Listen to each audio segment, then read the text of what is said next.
Magandang araw mga pre, nalalapit ng eleksyon. Sana makaboto ka. Sa panahon ngayon, talagang palakasan ang lineup. Malakas yung lineup ni Sara Duterte. Malakas din naman ang lineup ni BBM.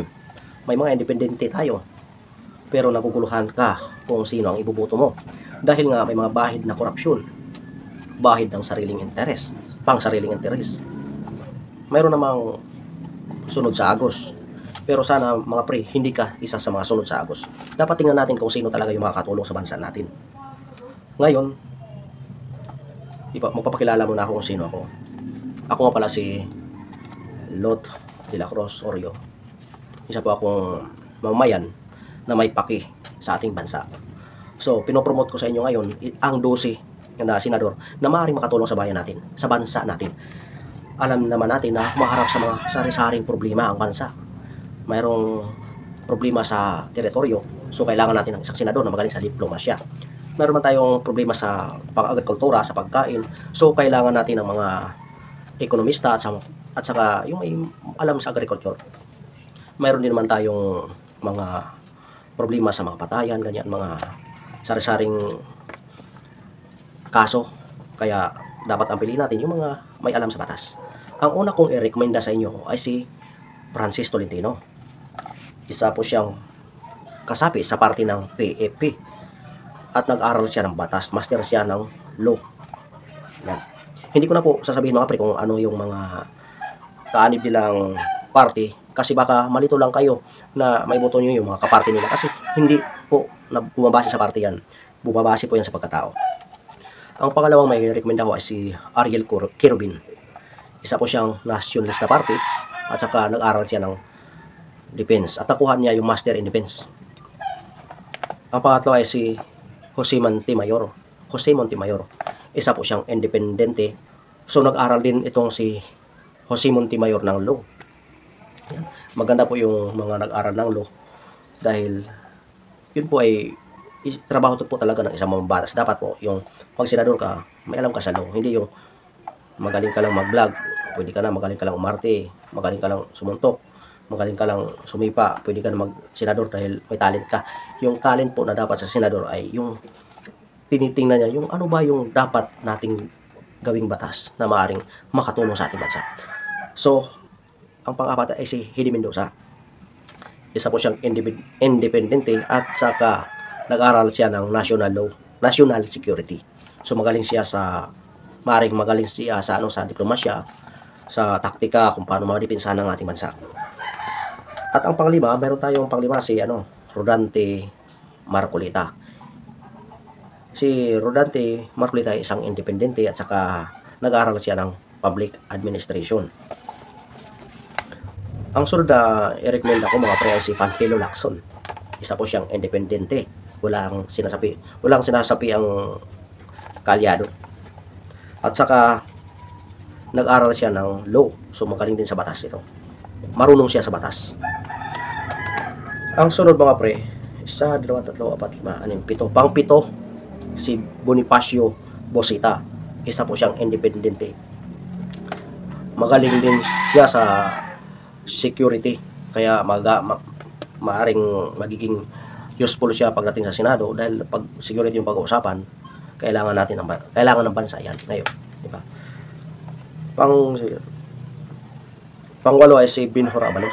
Itong si Benhur Abalos ay kasabi sa party na PFP. At saka nag-aral siya ng law. Isa din to sa mga rin-recommenda natin. At saka ang sunod ay si Pangsyam, si Bongo.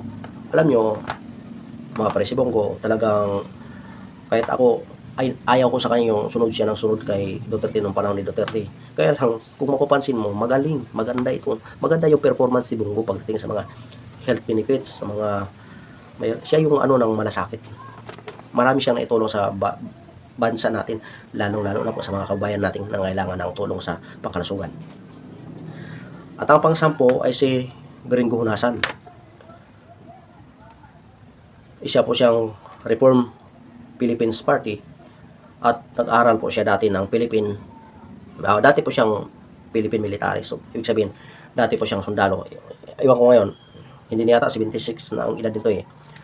So, pag military, alam naman po natin, pag military, talagang may pinanumpaan yan, kahit retire na yan, may pinanumpaang poprotektahan ang bayan natin, kaya hindi tayo lalaglag nito.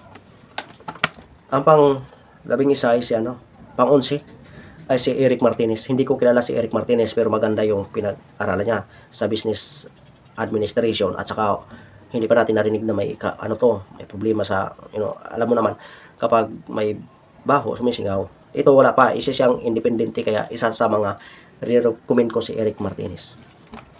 Ang ika-12 or ika-12 is si Camille Villar. Alam niyo mga pre, baka sabihin niyo si Camille Villar nag-sponsor dito kasi mayaman. Dahil kilala ang kanyang pamilya, lalo-lalo sa Cynthia. Kahit ako, ayaw ko kay Cynthia, joke lang. Si Camille Villar ay nakapagtapos ng business administration sa ibang bansa. Yan po ay maaaring makatulong sa atin na may apply yung kaalaman niya, yung mga napag-aralan niya sa mga progresibong bansa. Madala niya dito. Kaya magandang ilagay natin to sa Senado para may apply niya yung mga napag-aralan niya dito sa bansa natin, para makatulong naman na may mapaganda ang ating bansa. Isa po siyang nasyonalista. At saka mga pre, itong nilista ko lang po yan. Nilista ko lang po yan isa-isa. Hindi po natin minambiran kasi nag-research lang tayo kung sino yung pwede nating rekomenda na walang bahay ng korupsyon, na maaring makatulong sa bansa.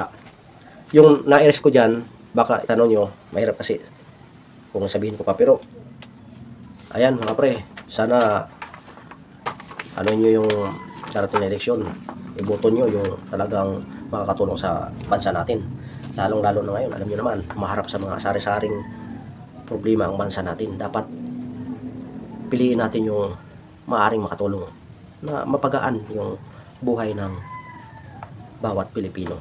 Pero mga pre, nakasalalay pa rin po sa ating mga mamayan ang pagboto para mailuklok sila, at saka nakasalalay din sa atin sa pang-araw-araw na maging masunurin tayong mamamayan. Huwag tayong gumawa ng mga kalokohan. Nasa atin pa rin kung kahit magandang mga leader natin, kung wala tayong disiplina, wala pong paroonan yung bansa natin. Yun lang po mga pre. Maraming salamat sa panonood.